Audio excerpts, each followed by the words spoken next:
Good evening बच्चों। जैसा कि आप लोगों को मालूम है, हम लोग क्लास 9th की ज्योग्राफी पढ़ रहे हैं। Chapter number 4 climate.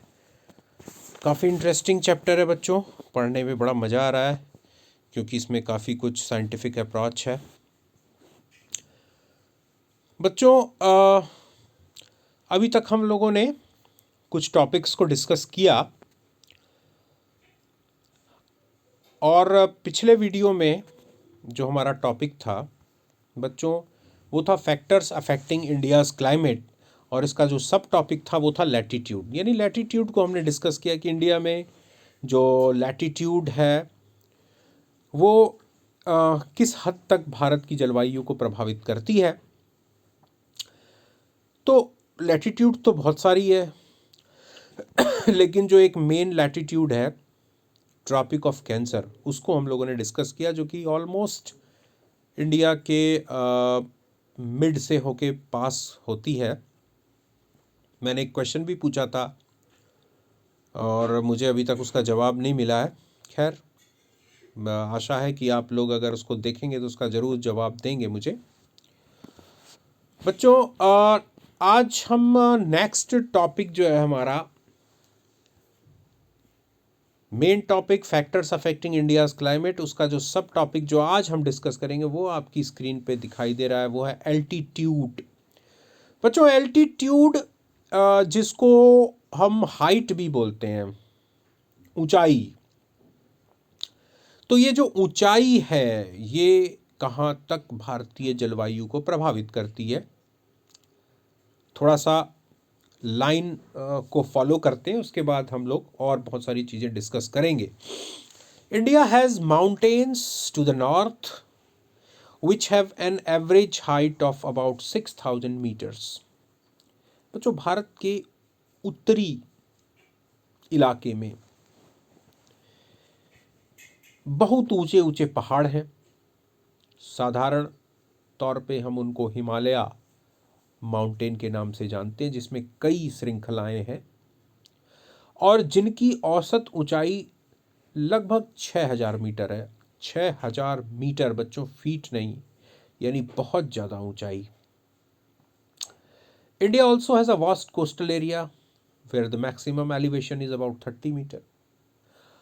दूसरी ओर भारत के तीन तरफ से समुद्र है, तीन तरफ से समुद्र से घिरा हुआ है, और जो भारत का समुद्र के किनारे वाला जो इलाका है, तटीय इलाका जिसको कोस्टल एरिया कहते हैं, उसकी जो ऊंचाई है समुद्र तल से, भाई ऊंचाई जो है किसी भी लैंडफॉर्म की, किसी भी स्थलाकृति की जो ऊंचाई है वो सी लेवल से ली जाती है।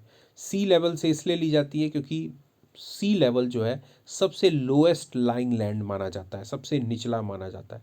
आप अगर कभी किसी, जैसे अगर आपको किसी व्यक्ति की या किसी भी वस्तु की हाइट लेनी है, ऊंचाई लेनी है, तो आपका एक सिरा नीचे की तरफ रहता है और एक सिरा उसकी ऊंचाई, उसकी पीक तक रहता है, उसकी चोटी पे रहता है। तो ज़मीन पे, मतलब जहाँ उसका सबसे निचला वो होता है, वहाँ से हम लोग नापते हैं। उसी तरह यदि हमें किसी भी स्थलाकृति को, किसी भी लैंडफॉर्म की हाइट को लेना है तो हम जो है जो बेस मानेंगे, जो आधार मानेंगे, वो सी लेवल मानेंगे। तो सी लेवल से जो ये कोस्टल एरियाज़ हैं इनकी जो हाइट है वो एवरेज हाइट जिसको बोलते हैं, औसत, वो 30 मीटर है। 30 मीटर, मात्र 30 मीटर।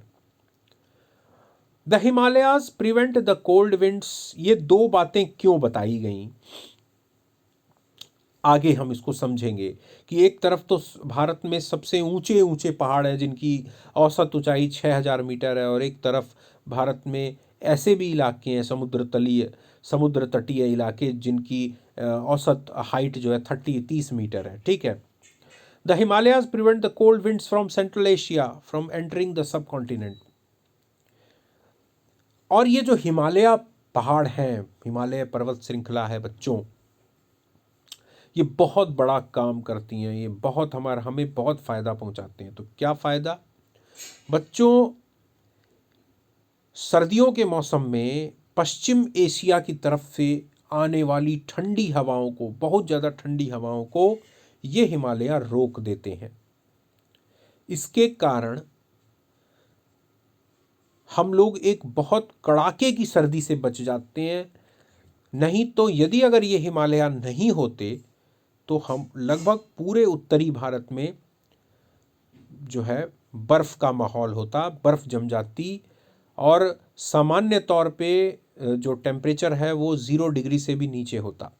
लेकिन ये हिमालय उन ठंडी हवाओं को रोक देते हैं और भारतीय उपमहाद्वीप में, पूरे भारत उप महाद्वीप में, इंडियन सब कॉन्टिनेंट में उन हवाओं को रोक देते हैं आने से। It is because of these mountains that this subcontinent experiences comparatively milder winter as compared to Central Asia. इसी के कारण अगर हम मध्य एशिया से अपना कंपैरिजन करें भारत का सर्दियों के मौसम का, तो मध्य एशिया की तुलना में हम बहुत कम सर्दी का सामना करते हैं। यदि ये हिमालय नहीं होते तो जैसे तुर्कमेनिस्तान, कजाकिस्तान, उज्बेकिस्तान, मंगोलिया और क्या क्या जो भी पश्चिम मध्य एशिया के जो देश हैं, ठीक है,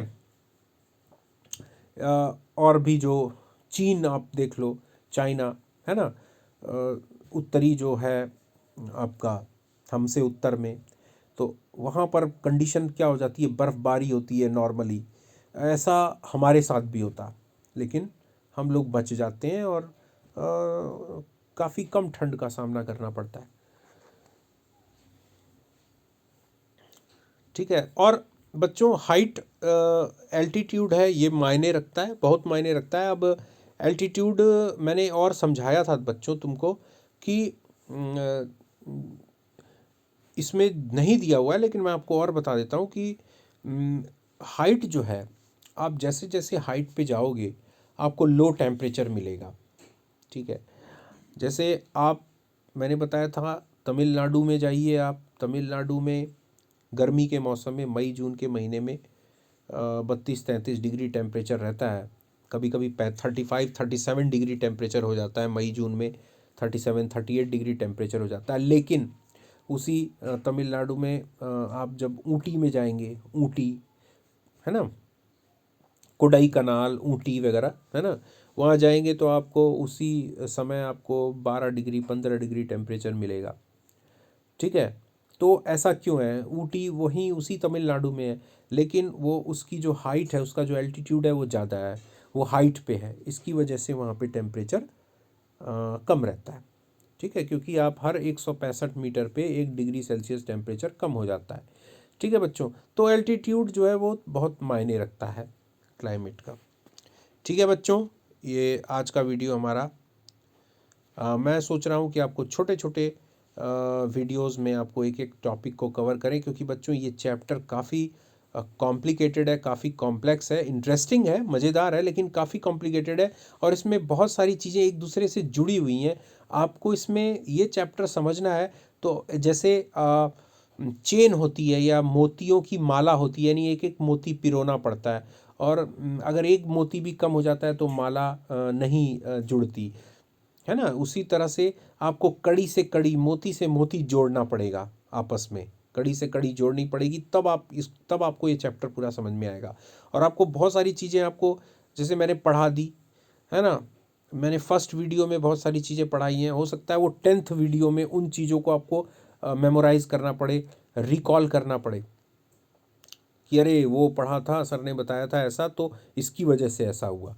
यानी इसमें आपको ना एक साथ, जैसे चेस खेलते हैं ना, हम चेस खेलते हैं, शतरंज खेलते हैं, तो हमको चेस खेलने में बच्चों कई चीज़ों का ध्यान रखना पड़ता है। एक तो हमें अपने डिफेंस, हर तरह से डिफेंस करना है कि हमारी गोटी न मारी जाए, फिर हमको ये देखना होता है कि हमको चेक न मिले, फिर हमको तीसरा ये भी देखना होता है कि हमको सामने वाले को भी डिफीट करना है, उसको भी चेक देना है ना।